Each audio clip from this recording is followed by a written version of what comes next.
learning a lot about making sure your website is seller friendly. Making sure that when people Google search you, now they go to your site and it's easy to navigate. If it's not, you're going to be losing ground, and you may already be losing ground. We want that to stop today. So that's why last year when I was digging deep and when I was figuring out what can rate do to be better, to better service all of you, it was partner with somebody that already knew bad websites. He knew how to tweak a website so that when a radio listener or TV viewer came to it, it would convert at the highest level possible. So that's the main topic. Not about a lot of, that's going to be the primary focus this afternoon, that Chris Tamm, the manager of Rate Digital, is going to be happy to discuss.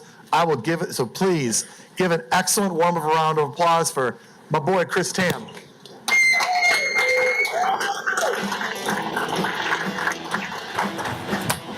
All right.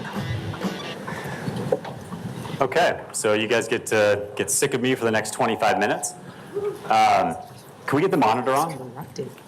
He had to look for it on YouTube. So what we're going to be talking about today, David and Goliath, is the interest coming into the real estate market today and what it means to all of us. Because most of us are not billionaires. I don't know how many of us are in this room. Most of us don't have unlimited capital to grow. As I was talking to Jamila, I'm going to pick on her for a second. If you want a really good article about all this stuff, please ask her and she'll send it to you. But these companies have 50-year capital returns. They don't need to make a profit for 49 years. They don't need to make a profit for 15 years. They can go through and lose money on the next 2-3 transactions for every single client over the next 20 years and not blink an eye, make money in year 31, and they won, and SoftBank is happy. And so when you look at how companies grow today, and if you want any justification on that, just ask Jamila. She'll send you the article. But it's a different war that we're fighting right now. And as small business owners, we usually don't have the capital to outlast them, to either beat them in a ground game and adjust and take the business very seriously, or some people want to sell out to them to make the money before something else changes. So my hope for the next 25 minutes is that you take your business a little bit more seriously and respect some of the challenges that are coming our way. We're going to talk about high-level execution and what you can do to execute better and resources for that. And so we'll jump right in. For the monitor, do you mind? It's off. So what we're going to cover, we're going to talk about 2 different main topics. One of them is the changing market and external pressures. And then one of them is holes in your businesses and areas of opportunity. So looking at the first one, external pressures in the market. First one, we're going to go through disruptive pressures. We're going to talk about who owns the transaction and the data. And then we're going to talk about big money, and kind of all at the same time. So we're going to move fairly quickly. If you have any questions about this, we have no problem sharing the presentation. Happy to have conversations afterwards if anybody wants to. But corporations are targeting real estate transactions. And the reason we say corporations is because they usually have a bigger budget than we do. They can outlast us, they can work faster. And corporations, when you think of a corporation, they bring every expert to bear. If you had $1 billion and you had 2 years to plan your entrance into your local market, what would you have done differently than you're doing today? You would have hired all the experts, you would have built all the systems, you would have done all the testing before you even generated your first lead, and by the time you did, you'd know how to execute and you would continue to move. It's not how most of us build a business, but it's how these corporations build a business. They've done it over and over, and everybody knows how to do it. And so as the biggest sector in the US economy, the biggest sector, not one of the big sectors, the biggest sector in the US economy, 15% of US GDP annually is in the real estate sector. Bigger than national defense, all federal government, all that stuff. So in 2008, there were 5.4 million existing homes that were sold and about 700,000 of new build homes. So with that, if we said it was a 6% commission on an average home price of $305,000, again, we know it's not a 6% commission. That's $112 billion a year of revenue. And if you know anything about PE ratios in the market, if you had $112 billion of revenue, you'd be worth a lot of money. You're definitely in the trillions. So when we look at that, so the Forbes Real Estate Council and SoftBank, they value the US real estate market at $31 trillion. The US GDP last year was $19.4 trillion, so we're talking about 50 to 60% more than the GDP of technically the richest country on the planet. So it's a very, very big market. And if you said you want to get 10% of something, a couple $1 trillion isn't bad. I think most of us would take that, maybe not. So when we look at venture investment into the industry, In 2010, and we talked about this last year, the reason we care about venture investment is it's a huge leading indicator for how other businesses and outside capital are looking at our market to disrupt it, to do things at a higher level. If you had SoftBank's Vision Fund and you said, man, we really want to get into the travel industry, is that really a good industry to go in? Not really. I mean, the efficiencies have already been built there. The big competitors and the incumbents are already there. It's very expensive to enter, and margins are very small. If you wanted to enter into the auto industry, not a great industry, super high capital requirements, super efficient players already that can just adapt and do anything. They just wait for Tesla to make an electric car, prove the market, and then Audi enters and has an electric car 2 seconds later, and they capture the market share. So you have market makers, you have market takers. And this is an industry that is ripe for disruption. There's so much money in it. And again, these billion-dollar companies haven't really come in here in force before to go after directly the transaction. So in 2010, total investment in real estate technology was $33 million. In 2017, it went up by about 150 times, so about $5 billion. This year, we're on track for about $20 billion. So the investment's not going down, it's actually speeding up. More and more people are jumping in. They're following the leaders that went into it, and there's a lot at stake.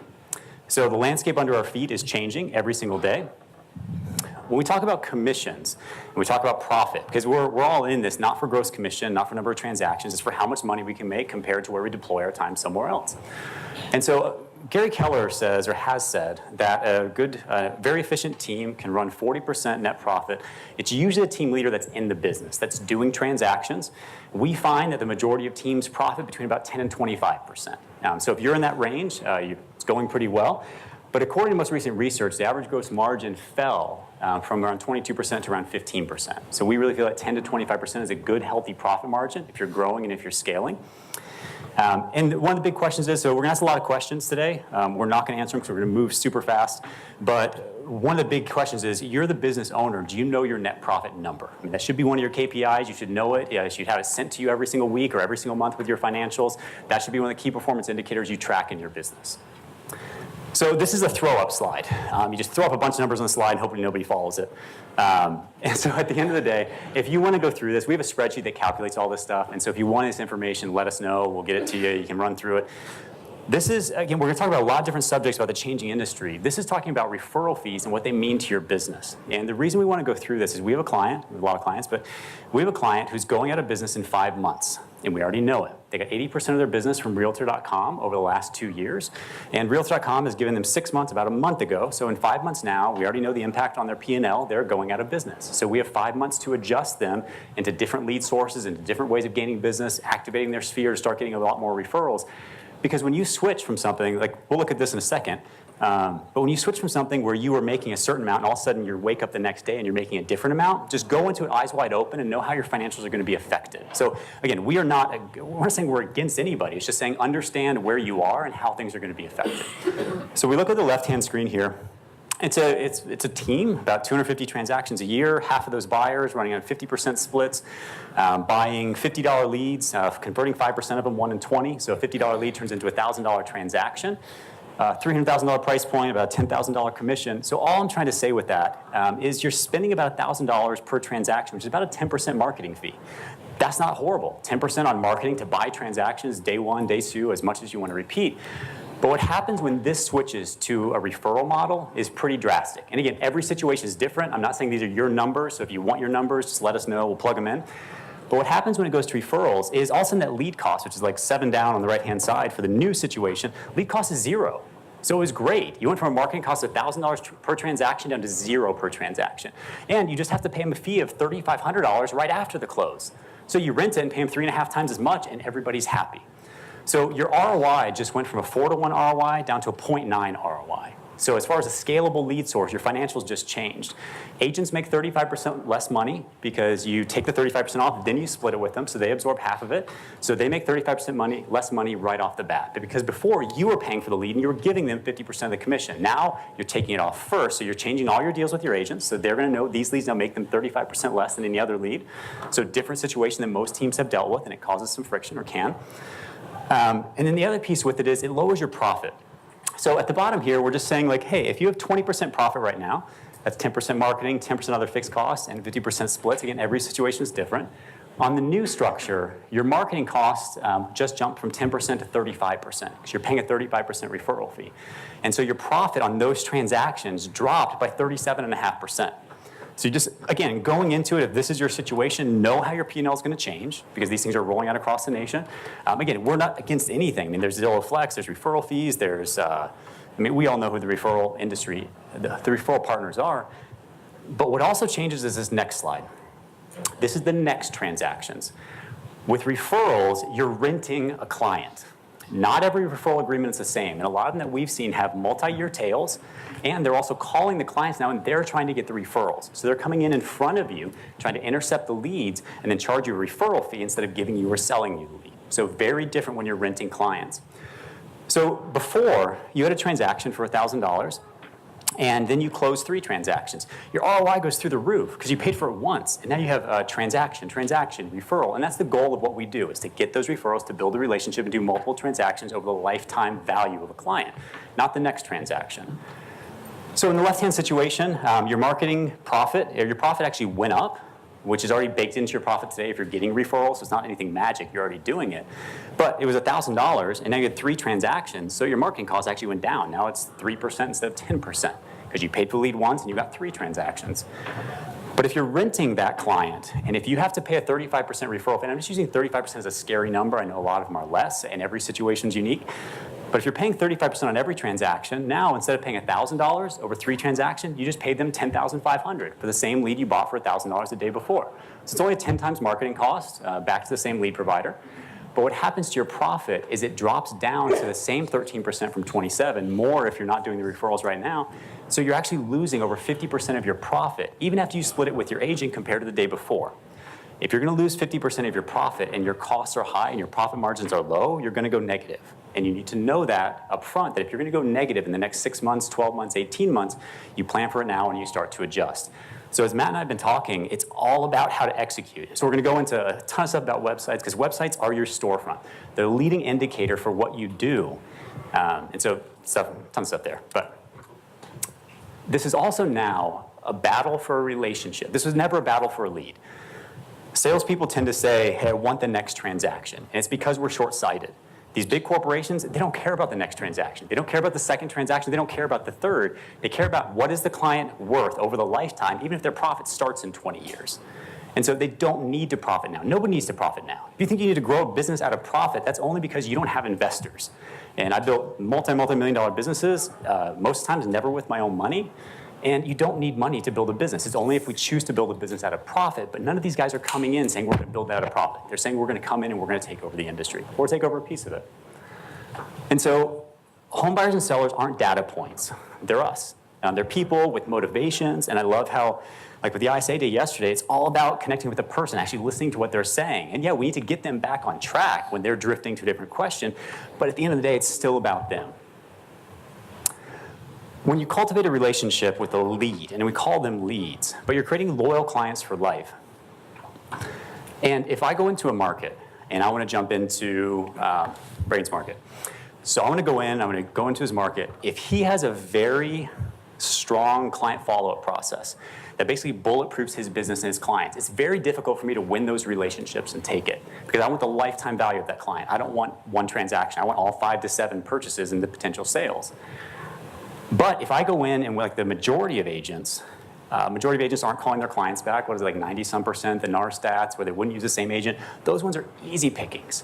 And so it's all about the relationship. It's not about the next transaction. It's not about the lead. It's about the lifetime value. And these companies are winning against the majority of agents because they build the relationship. You think the Zestimate was about the Zestimate? No, it's about claiming the house. Because if you can get people to go somewhere and you can claim the house, you have a chance at owning that relationship forever. You think the instant offer is about buying the house? No. The fact that 25% of people in the Phoenix area, even though there's only 4% market share going to the instant offers, 25% of all the properties that listed over the last 6 months in the Phoenix area requested an instant offer first. So would you rather have the instant offer to have the chance to build a relationship however you wanted to, or would you rather say, okay, we're just not going to offer that? So when you pay a referral fee, here's just a little piece. When you pay a referral fee, just be careful because you may not own that client ever.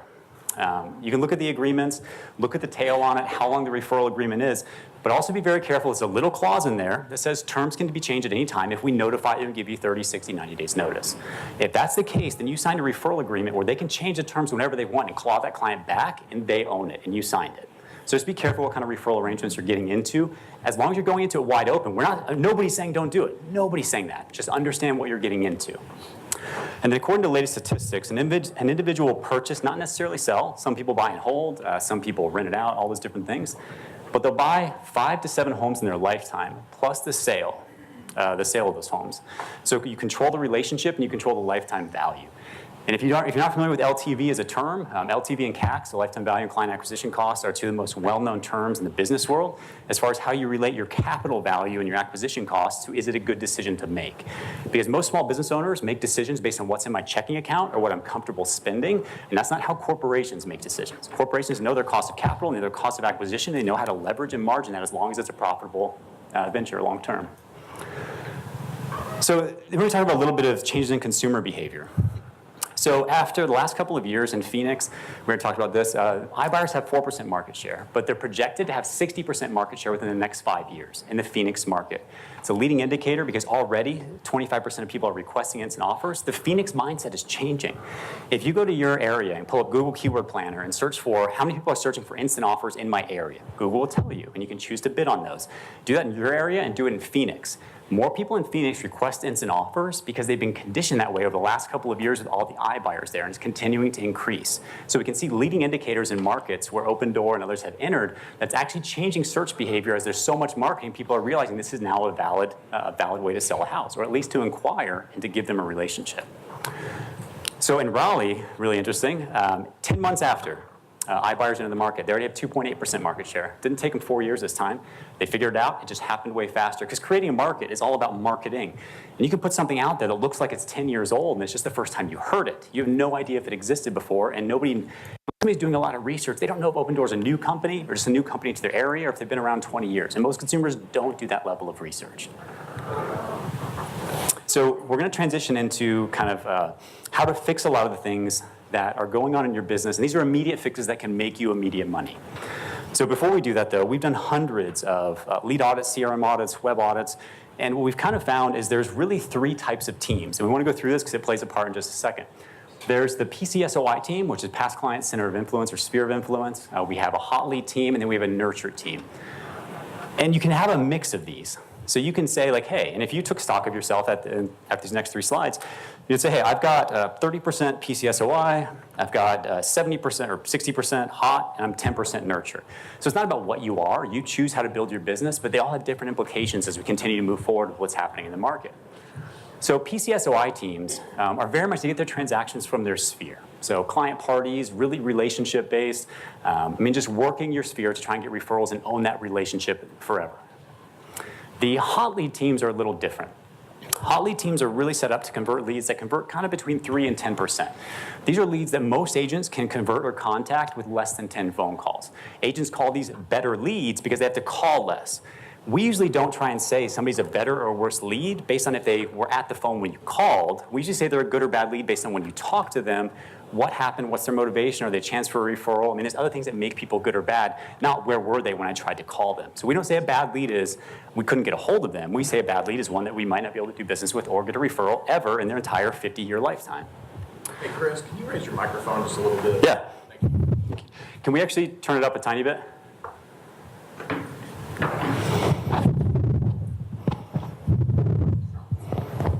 A little better? Okay, thank you. Should we start over? Faster? Okay, done. So when we look at nurture teams, we really focus on long-term relationships and how clients follow up, and really focus on 200 phone calls, and sometimes they're looking at leads that are between 1 and 5%. And so it's really interested where you really want to deal with leads that are 1 to 5 years old. So we'll go on to the next slide. So there's some holes in your business that we'll beat now. Okay. So we can speed up if you want. So with nurture lead teams, we're really looking at teams that are focused on leads that normally convert between 1 and 5%. When they're converting between 1 and 5%, it's a different animal. You're calling up to 200 times. It's a different setup for a team. It's a different thing if you have agents doing it. And when you talk to one agent and they say, that's a bad lead, I called 50 times. And another agent says, that's a great lead, I've called 100 times, I haven't gotten a hold of them yet. Those are different types of teams. They have a different focus, different training, different leadership, and it's built into the culture, sometimes with different types of teams. You'll have some agents that just work hot leads, and then you might have ISAs that nurture the nurture leads. Every team's a little different. So we're not trying to say one way is right or the other. But when you look at nurture teams, so PCSOI and nurture teams are the two that will be the least affected by the changes in the market right now. But Matt and I have talked about this for a long time. Radio and TV is probably the only place, or one of the very few places, where you can generate any kind of scalable hot lead that is not attached to a referral fee. And if you think, well, I've got this one source that's owned by this company and they're giving me hot leads that are great, just wait and see if they go to a referral fee model, because that's where everybody's going to try and get into the transaction. And the danger with that is, if Gary Keller says, hey, you can make 40% profit as a team, these companies came in and said, hey, we know they're making 40% profit. That's not a secret. We read the book. And we're going to choose a referral fee that we're going to charge you. And that number's not going to be accidental. And hey, that might be 35%. That might be 90% of your profit. And we think that's what you're worth. These are not accidental numbers. These are multi-billion-dollar companies. And again, I'm not saying anything against them. Just understand what's happening to your business and how seriously you want to take your business and your craft, because they're taking it very seriously. So we're jumping into the holes in your business. We know our craft very well. We've done hundreds of leads, CRM audits, web audits, and we've never found a perfect one, ever. We've never done a perfect lead audit. The best lead audit we've ever done is this guy right here, Eric Hatch, as far as just going through and understanding how you follow up with leads and it meets your standards. When we get into web presence, it's all about a customer journey. A customer journey is the idea, and you can draw this out on a whiteboard, is somebody hears you somewhere. So customer journey starts somewhere, and you might have different start points. I have people that come into my team from Sphere. I have people that come in because they heard me on radio and TV. And you draw out where they go and what they do. And if it branches, draw a branch. And what you're doing is you're walking through the customer journey of where do they see me, what do they do? It's Matt's secret shopper. When Matt calls you and says, hey, I was secret shopping you, and here's what's going on, you listen because that's what your customers are doing every single day. And most of us haven't done it to ourselves. And so it takes somebody else to secret shop us to really point out what's going on. And so from all of this, we see, number one, user experience is a huge issue. If you have a message on radio and TV, and then I Google search you, I go to your website, the first website that shows up that has your name, that's what I'm going to go to. I'm not going to dig, and if it has a different name that's not exactly what I heard on the radio, how am I going to know it's you anyway? I'm not going to click on 5 of them. I'm going to click on 1. And it might be your competitor because they might rank ahead of you. So if you showed that message on radio and TV, and then they get to your site and it's not there, what do you think they're going to do? We are not talking about the most motivated people.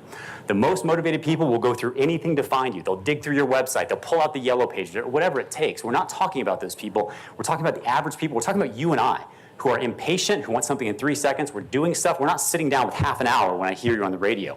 I'm in the car. I have 30 seconds at the red light. I shouldn't be on my phone, but I am. And I'm like, oh my gosh, let me just look really fast. Can I find your phone number somewhere? I mean, can I contact you quickly, or am I just going to have to put my phone down, start driving, and forget about you entirely, maybe forever, maybe until I run into my cousin and I use them to buy or sell a house? We've seen up to a 400% lift in conversion by providing only seller-focused content. And we'll talk about Rob Dekanski's site in a second, because it's the best that we've seen as far as a numbers standpoint.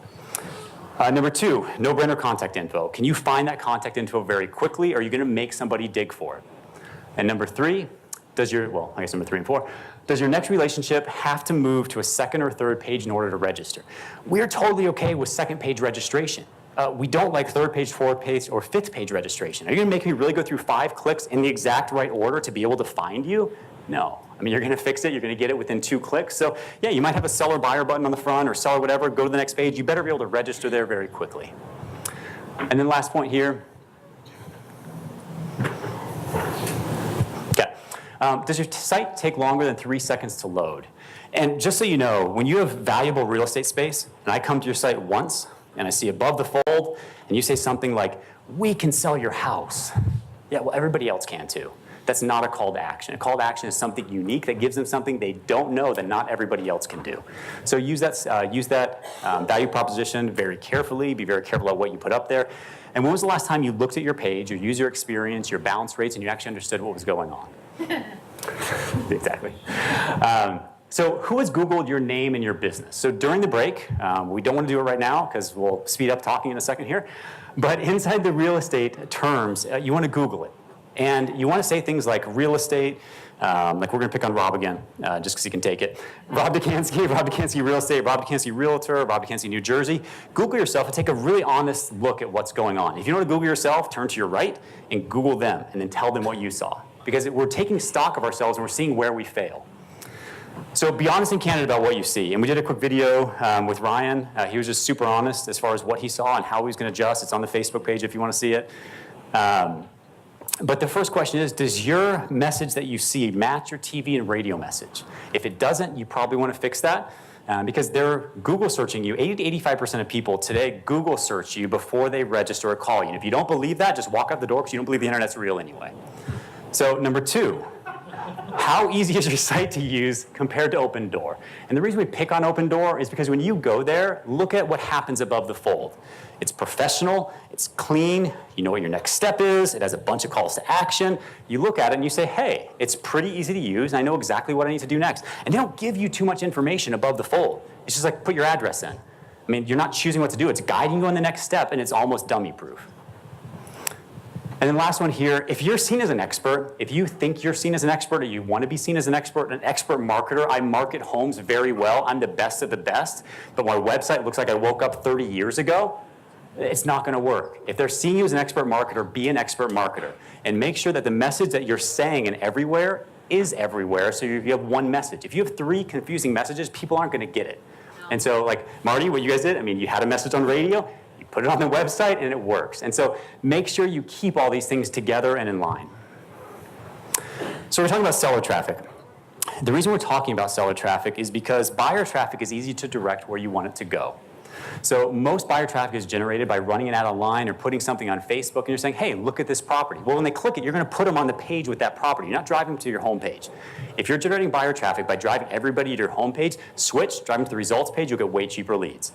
So we're concerned about seller traffic because sellers, especially in this room, it's a problem that's pretty unique to this room. Most agents don't get their license, and then the next day, like, oh my gosh, 5,000 people Google searched me. No, it doesn't work that way. But for this room, it does because you're on larger media. People are hearing you, and they're Google searching you. So when that happens, the seller traffic is really important because they're coming to your home page. They're not necessarily going to your other page. Now, if you do what Rob Kittle did, if you Google search Rob Kittle real estate, his homepage is not his first page that comes up. He did the SEO work to make sure his listings landing page had a higher SEO ranking than his homepage for those keywords, so you actually land exactly where he wants you to. Again, it's a choice. You can do the work or you don't have to. But this is a report from Google Analytics, and if you want to know how to get to any of this stuff, just let us know. Shoot us a call, text, email, whatever. We'll show you how to get to it, but this is behavior flow. Now, what behavior flow does in Google Analytics is it says, hey, these people came to your homepage, and we're looking at only organic search here.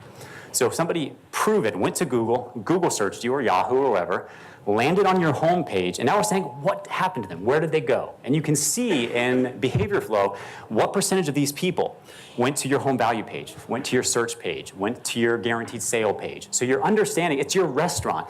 If you're a restaurant manager, if I went to them and said, hey, okay, let's just talk operations, your entire job, your entire existence is to manage this, understand the profit and loss, all this stuff, and in the last week, how many walk-ins, how many walkouts, what was our response time, and they didn't know that, dude, they're fired in a heartbeat. These are your stats. This is how you understand your restaurant. Your website is your restaurant. It's your storefront. It's the only way you make money. If you're saying, I'm going to make money off phone calls, it doesn't work anymore. Good luck. You need to make money off of people that see you digitally and then build a brand around it. This looks at behavior flow. This is seller traffic by site.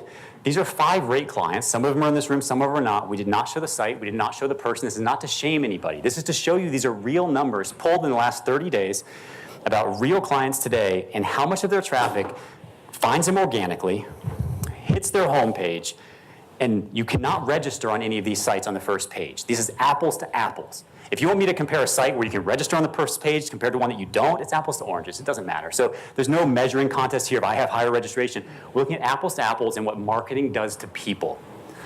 So these are apples to apples. And what we're doing is the top one, you can see it's non-seller focused. Nothing on the home page had anything to do with selling. Everything was about buying. The home search bar, the buy your home, see our neighborhoods, it's all about buying, so not seller focused. At the bottom, we have fully seller focused site. 100% above the fold, focused on sellers. This one is, if you search Rob Dukansky real estate, this is it. But it's a choice. You're choosing what to put in front of people, and you're giving them the choices of what to choose. So give them the choices and do it on purpose, not with some website provider or any CRM. I mean, nobody cares who you use. The client cares what experience they get when they go to the site. So the more seller-focused you get, what you'll see on the far right-hand side, the percentage of people that hit the homepage and navigate to the seller-focused content increases every single time. And if you think it's not true, again, either say the internet's not real, or what you can do is you can spend 3 months, make your site 100% buyer focused. Make your radio and television website, because you're spending money with radio and television, you're in this room, make it 100% buyer focused, and watch your leads tank, and watch your behavior flow with it. And then say, okay, well, that was interesting. And then for the next 3 months, make it 100% seller focused. Calls to action, buttons, everything you want, and watch your leads and your traffic go back up. And if you can get to that to anything else, give me a call and I'll buy you a taco. So with this, and we can prove this over and over. If you want more stats, we have it. This slide is not about what platform. It's not about who you are. It's not about brand. It's not about any of that. You choose what presence to put up in front of people. You choose to be on a larger marketing medium, and you choose for people to come to your site. So you chose what the message was and how many leads you got. And so the only thing I'm asking on this page is there any difference between these two as far as how much seller focus there are? I mean, one has a lot more call to action. One, all the buttons are about selling, and the other one, they're not. And there's really no call to action. It's about buying a house. Again, you're choosing who you send to your homepage, and you're choosing what the result is. So don't be flippant about it, and don't say I didn't know. And if you want to research, all you have to Google is, hey, if I put something on the web, will people click on it? And the reality is the more you put, the more they're going to click. And you have above the fold to deal with. When you click on a screen, what shows up is the fold. That's what you have to deal with. You have 3 seconds to deal with it. And if you say, well, we'll deal with the other one in a second. When you look at menus, menus have a science. Now you can say high-end restaurants don't have pictures on menus. Fine. So look at the same type of restaurant. Look at one restaurant, same price range that doesn't have pictures, and one that has a couple pictures that are really well done. Horrible pictures, again, different situation. Statistically, if you have the same type of restaurant without pictures and with pictures that are very high quality, the items with pictures will sell more, because it helps trigger something else. It's not just text. It gives you a picture of what it is. You might think what it smells like. You're like, oh, that looks really appealing. That's why they use glue for milk in commercials. They're not going to use actual milk. It's to whatever. But we're trying to say that you have to be intentional about what you put on your site. Your menu is your website. Your storefront is your website. If you had a store and you wanted to offer a 3-to-1 promotion, but you never marketed it to anybody and you just set it somewhere, fewer people are going to ask for it. But if you put the sign at the front of the store and you watch where they walk, and everywhere you go, where they walk through the store because your milk's at the back, and you put it there intentionally so they have to walk through the store, and you said 3 for 1, 3 for 1, 3 for 1, you'd have more people take your 3 for 1, which is proven. If not, it's a horrible deal. So you have 3 seconds. So we're going to do a little exercise here. These are the stupid, cheesy things we do from stage. And we say, okay, everybody, inhale, exhale. That's it. That's all the time you have on your website. If you don't capture their attention in 3 seconds, you lost them. It's not very much time. And when you get those 3 seconds, all you did, you got their attention, they're going to give you another 3 or another 10 seconds. They're not going to give you 5 minutes. You have to give them more value to get them for another 5 minutes. And so it's all about delivering value that they want to look for, and it needs to match your message. They came to your website because you gave them something compelling on radio and TV, and then they went to your website and you didn't reinforce it. They said, I went to you because of something, and you said, well, I don't want to give it to you. I'm going to give you something else. That's not the way you do marketing. So the rule of having 15 seconds to capture attention is 10-year-old data, and it's not based on the real estate sector. And it's even worse. Well, we'll go over that piece in a second. There's over 1 million data points, and we look at, you have 3 seconds to get a responsive website in front of them. We see 60 to 97% of all of our traffic coming to digital sites is from mobile. It better be responsive. If it's not responsive, again, just argue the internet doesn't exist. Totally okay. Number 2, ready available contact info above the fold.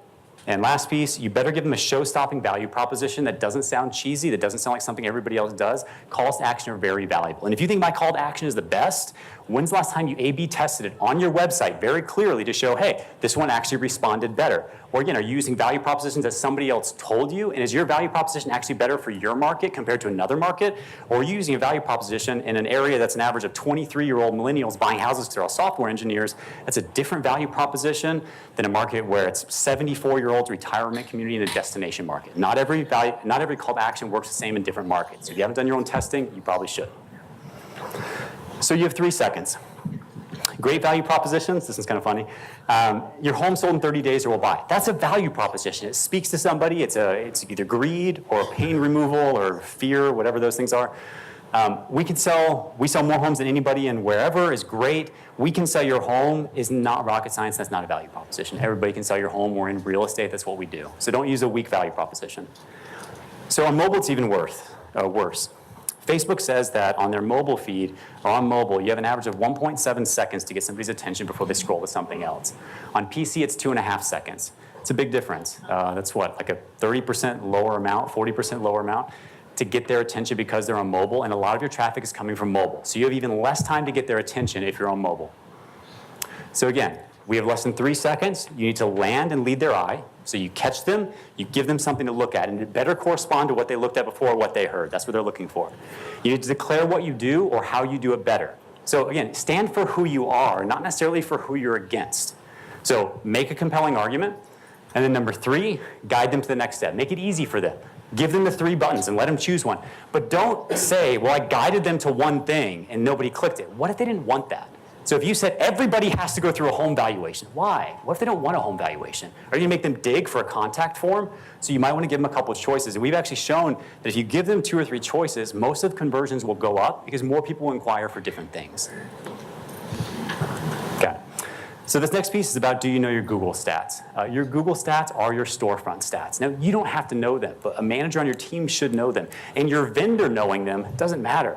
Me knowing your P&L and your profit and loss doesn't help you in the business. You need to know your P&L. You need to know your KPIs. And so you need to know your Google stats. So again, if you owned a restaurant, would you expect your manager to know their numbers, how many patrons, sales, how many walkouts? Why? Because they're your manager. You hired them to run the restaurant, and they better know their numbers. Or what are they managing to? Question is, do you know yours? And after this, are you going to take it seriously to at least find out what they are once a month and have somebody email them to you just so you know what's happening? If you don't know, like when Matt calls somebody and says, hey, how many people Google searched you last month? And people don't know, that's the number one thing you should know. You can't rely on phone calls anymore. Phone calls don't work. Phone calls can be a part of it. It could be 90% of it. But if you're missing that other 10% because you're not looking at it, you're giving up that money because you don't care. You care about the phone calls. Consumers don't care what you want. Consumers care about their needs. So we have real-world cases where we make small changes to websites. And again, it's not about us. Hire anybody you want to make your changes. Do them yourself. It doesn't matter who does them, just do them. But what we get is we get an increase in click-throughs, we get lower bounce rates, and we get increases in conversions. Increases in conversions means you have more shots at bat and you make more money. I don't think any one of us says, I want fewer high-quality seller leads. We're not saying that. We want more of them because the scary alternative is if we have to go get those somewhere else, they're going to get more expensive. So we are dealing in things that are stats, they're figures, they're data. I mean, I do care. I can't say. I want to aggressively say, I don't care what you think is good. We care what you think is good, but what you think is good does not affect your clients. What your clients think is good is what affects your clients, and it affects you as well. So if you care more about what the website you like or what you think looks good and you haven't done the A/B testing, that's great. Just transfer all of your money to my bank account, and then you can think it looks good all day long. Or do you want to focus on the customer and what you actually find out works better for the customer? So these are 5 questions that your web person should be able to answer. Or your manager, whoever's dealing with your entire storefront, your entire life of existence, for all the money you make in your entire business, this is what they should know. So first piece is, how many people Google searched you each month? Not how many people landed on your site, but how many people even search for you? Because if you don't know how many people search for you, you'll say, hey, 500 people landed on my site. Great. What if 1,500 searched for you? Why didn't they find you? Only 500 came to your site. And there's all kinds of ways to deal with that. So this is what it looks like. This is a keyword planner out of Google Analytics. Anybody can use it. It's free. You just type in what your search terms are, and it tells you forecasted for the next month how many people they think will click it. Next step is how many people land on your homepage from Google. So this is, again, a Google Analytics report. This is the acquisition report. And you just say, hey, for the last 30 days, I want to see how many people came to my site. And then it says, oh, wow, organic search, exactly how many people came to your site from organic search. And oh, wow, you click on it, it tells them what they searched to get to your site. So now you understand what it is. Next step, and if you guys want this, we can send this out. Yeah, you don't, sorry, I should have said that at the beginning. Sorry. Horrible. So number 3, what's your conversion rate? Now, this is an interesting report. If your report looks like this, on the right-hand side it says conversions, and it says set up a goal. Well, if you haven't set up your goals, how are you going to know what your conversions are? So you need to set up your conversion goals. It's usually done by your website provider, your CRM company. If you need help with it, again, just email, call, text. We'll show you how to do it. But you can set up goals for every form on your website. You can set up for your seller form, for your seller contact form, for your home evaluation seller form, for your buyer contact form, for your buyer registration, for your recruiting page. So you can actually say, hey, from all of these sources, What had the highest registrations for my recruiting campaign? Well, it was our Facebook referrals, not our direct campaign. It was our organic search. What did they search for? So you can start to drill down, but if you don't have this set up, there's no chance you can look at it because you don't know. I just know my CRM. I got 13 registrations. I have no idea where they came from or what happened on my website, but hey, I had 13 registrations. Nobody runs a store that way. They understand what deals they use, where they came from. They ask questions. Where does your traffic go? So again, I'm not going to show this. This is that behavior flow where you can see where people go on your website, where they drop off. You can see what changes happen and where things go. And then the fifth one is, when do they register? People do not register on day 0. Lots of people register 150 days later, but you're just not watching it. So what you can do with Google Analytics, there's 2 different reports. This one is path length. And what it shows is how many times did this person come back to your site before they registered the first time. And oh look, 12 plus, that's a pretty big number. How many people did you think came back to your site 15 or 20 times before they registered? Is this a high C that does a lot of research? Yeah, probably. And then you say, oh, but that was 12 times in one day. Yeah, right. 90 days later. If you want to get rid of all of these here, all the people that registered after 12 days, 30 days, 60 days, that came back 12 times or 15 times after they first came to your site when they heard you on radio, then just pretend they all register on day 1 and don't care about the entire customer journey of the research they're actually going to do on you before they actually register on your site or they call you. And if you think people still call you right away because they heard you on radio and TV, again, pretend the internet doesn't exist. You're good. So why this matters, this is about what it means to you financially. So these are real numbers from a real client showing a real situation with SEO in their market. And again, this isn't about selling anything. Do it, don't do it, do it yourself, do it with somebody else, none of that matters. Just do you understand it and are you respecting it or not? This is a real market for a rate client. I don't think they're in the room at all. Their organic traffic last month, they had 344 people organically search them and find their homepage. 12 people a day. One of their competitors in their market, this is not a big company, this is another team with a person at the front that their face is on the website, they got 5,300, 175 a day, organic searches, because I rank for these key terms, 12 a day, organic searches. Pretty big difference. So when you look at this, if you're making a $10,000 commission and you're getting 5% registration rate on your seller page, they're on average getting about 100 more seller leads a month. Which, I mean, realistically, if you have 12 visits a day and I have 175, yeah, I might get 3 leads a day more. That's a lot more traffic I'm getting to my page. If you convert 120 of those over the next 5 years because you called them 200 times, then that's going to be 60 closings a year, $600,000 a year in additional commissions, $3 million. That's a $3 million decision to get that kind of traffic versus choosing not to do it. So again, choose whatever you want to do. So if you don't know your numbers, you're unsatisfied with them, again, we're here to help. Matt has been super gracious with all this. We will do free web audits for you. We'll do free CRM audits for you. So call, text, email, Facebook, shoot me something, go to the bottom of Cast Services, fill out the contact form, and we'll give you a free web audit, and then you can fix it or we can help. Again, it doesn't matter who does it, just understand what you need to fix. So we're going to jump into, we're almost done here. We're going to jump into holes and inefficiencies in your CRM and the follow-up process. This is another really big hole in most people's businesses. So 2% conversion, 20% conversion, 33 touch, 200 phone calls. There's so many different things out there that at the end of the day, it's tough to know what am I supposed to do.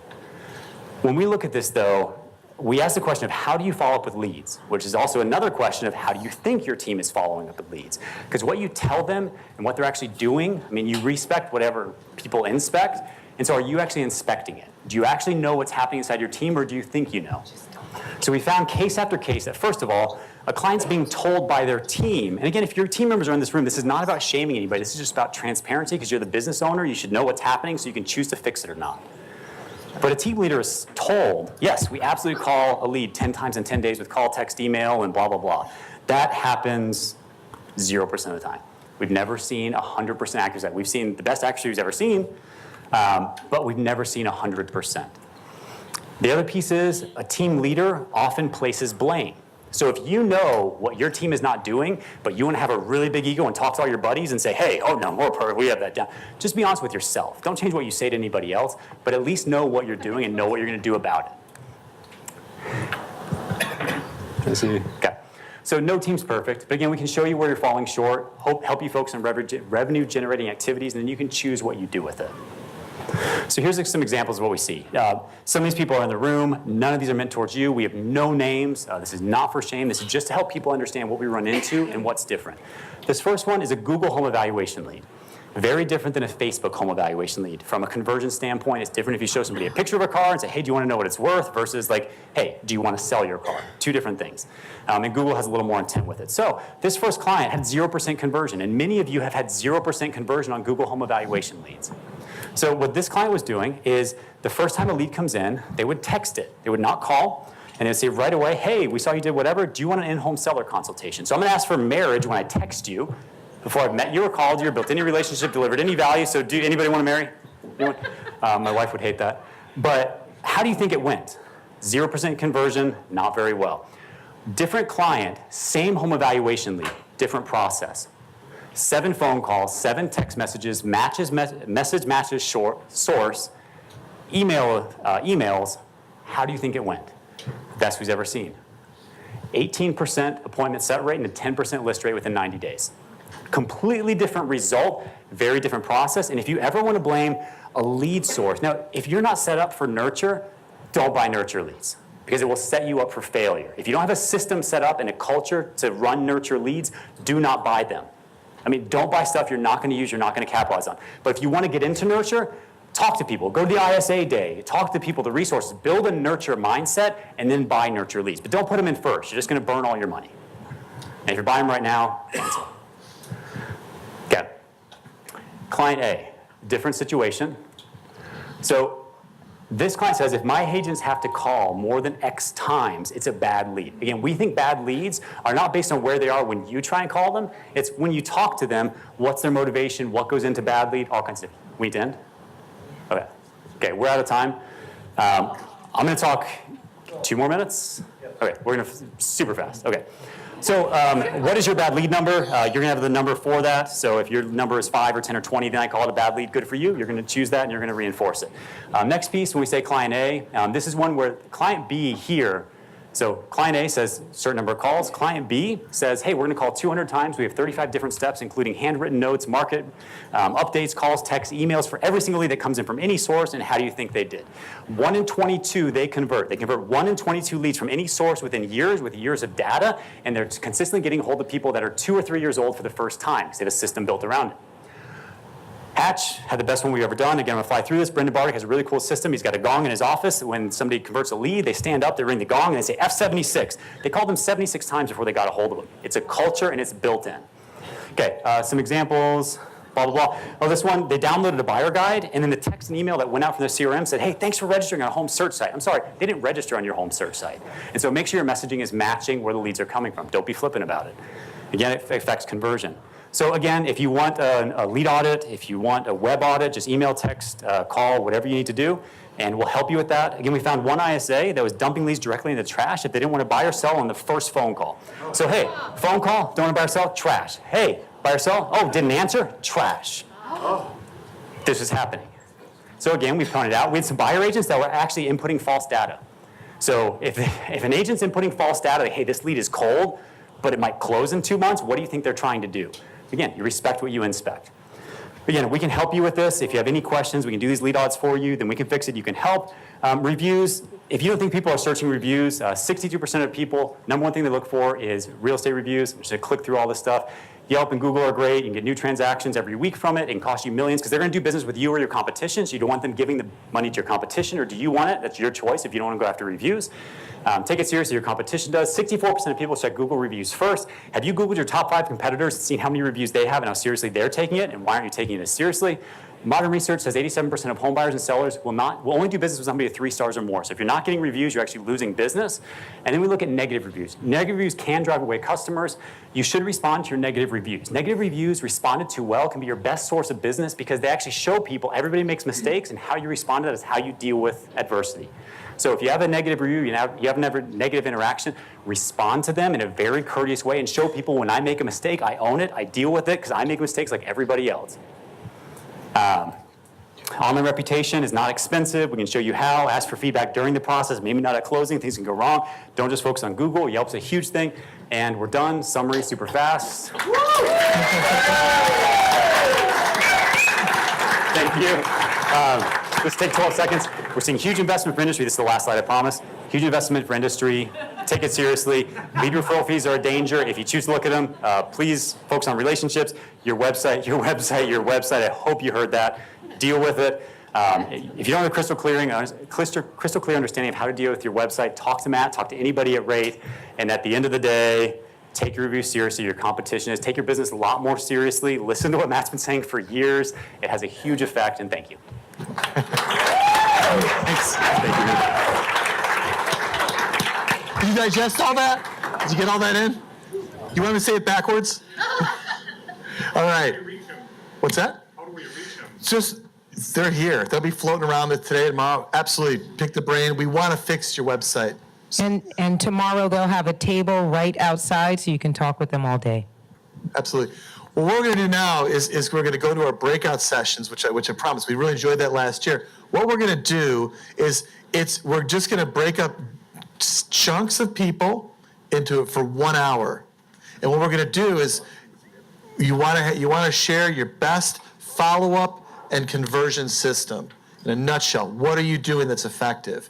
Everybody's got a variety. Please respect the moderators. They're going to try to find 5 or 6 or 7 really good nuggets. Then they're going to come out here to wrap up the day and share what goes on in those other rooms with all of you, the best of the best. And then tomorrow,